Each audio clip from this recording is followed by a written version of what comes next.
Hi dear friends, हम आज आपके लिए लेकर आए हैं एक नया टॉपिक जिसका नाम है कूलम्स लॉ।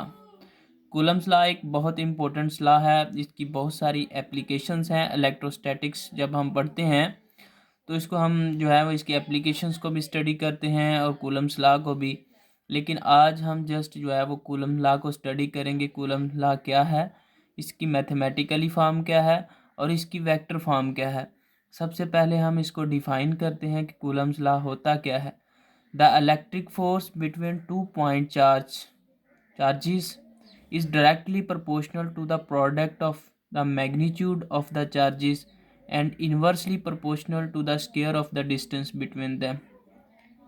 इस डेफिनेशन को अगर हम मैथमेटिकली समझें तो वो क्या है कि उसमें ये कहा कि दो चार्जेस का जो प्रोडक्ट है वो फोर्स के जो है वो डायरेक्टली प्रोपोर्शनल है। दो चार्जेस का जो प्रोडक्ट है वो फोर्स के डायरेक्टली प्रोपोर्शनल है और दो चार्जेस के दरमियान जो डिस्टेंस है उस डिस्टेंस के स्क्वायर के जो है वो फोर्स जो है वो इन्वर्सली प्रोपोर्शनल है। दोनों चार्जेस के प्रोडक्ट के जो फोर्स है वो डायरेक्टली प्रोपोर्शनल है और दोनों चार्जेस के स्क्वायर का जो चार्जेस के दरमियान डिस्टेंस है उसका जो स्क्वायर है उसके फोर्स जो है वो इन्वर्सली प्रोपोर्शनल है। जब दोनों इक्वेशंस को हम क्या करते हैं, कंबाइन करते हैं, तो हमारे पास ये न्यू इक्वेशन आती है। तो हम अगर प्रोपोर्शनैलिटी के साइन को ख़त्म करें तो हमारे पास एक इक्वल साइन आता है और साथ हम के जो है वो एक प्रोपोर्शनैलिटी कांस्टेंट है जिसको हम के कहते हैं। इसे कूलम कांस्टेंट भी कहते हैं और इसकी जो वैल्यू है K is equal to 1/4 pi epsilon naught है।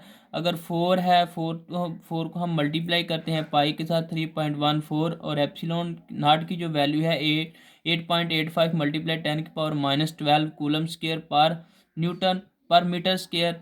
तो अगर हम इनको आपस में मल्टीप्लाई करते हैं तो हमारे पास के की वैल्यू आती है 9 मल्टीप्लाई 10⁻9 और इसके यूनिट है न्यूटन मीटर स्क्वायर पर कूलम स्क्वायर। के यूनिट निकालना कोई मुश्किल काम नहीं है। कुछ लोगों को समझ नहीं आती। इन दोनों यूनिट को आपस में क्या कर देते हैं, मिक्स कर देते हैं। हम क्या किस तरह से फाइंड कर सकते हैं, सिंपल सा इसका मेथड है। हमारे पास ये के है तो के यहाँ पर हमें पता है न्यूटन जो है फोर्स का यूनिट होता है और मीटर डिस्टेंस का जो है वो मीटर है। तो हम आर का स्क्वायर है तो हम लिखेंगे मीटर स्क्वायर। मीटर स्क्वायर और मीटर स्क्वायर इधर जाके मल्टीप्लाई हो जाएगा तो न्यूटन। यहाँ से ऐसे हम फाइंड कर सकते हैं।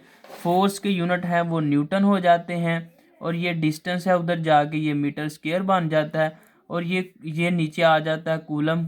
चार्ज का कूलम होता है और ये कूलम स्क्वायर बन जाएगा क्योंकि ये भी चार्ज है ये भी चार्ज है। तो के यूनिट हम सिंपली निकाल सकते हैं न्यूटन मीटर स्क्वायर पर कूलम स्क्वायर। तो इस तरह से हम इसके यूनिट क्या कर सकते हैं, फाइंड कर सकते हैं। अब एक बात और कि हम म्यूचुअल फोर्स क्यों कहते हैं, इसको हम क्या कहते हैं, कूलम फोर्स को हम म्यूचुअल फोर्स क्यों कहते हैं। क्यों कहते हैं कि जितनी फोर्स ये वाला क्यू इस पे लगा रहा है उतनी ही फोर्स ये वाला क्यू भी उस पे लगा रहा है। तो हम इसको म्यूचुअल फोर्स कहते हैं।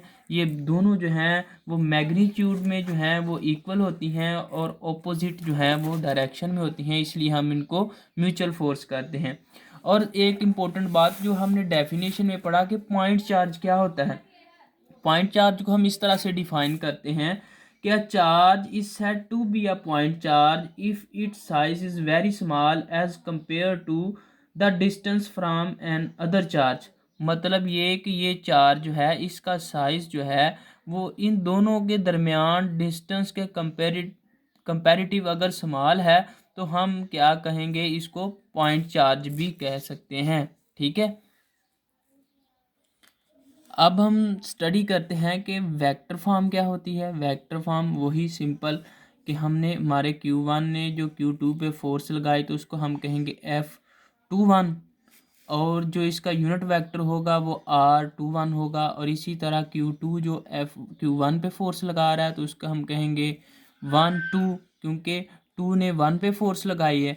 तो इसको हम मैथमेटिकली फॉर्म में वेक्टर फॉर्म में इस तरह से लिख सकते हैं कि ये वैसे ही के कांस्टेंट है Q1 Q2 R2 और इसका यूनिट वेक्टर है और ये इसके लिए इसका यूनिट वेक्टर है।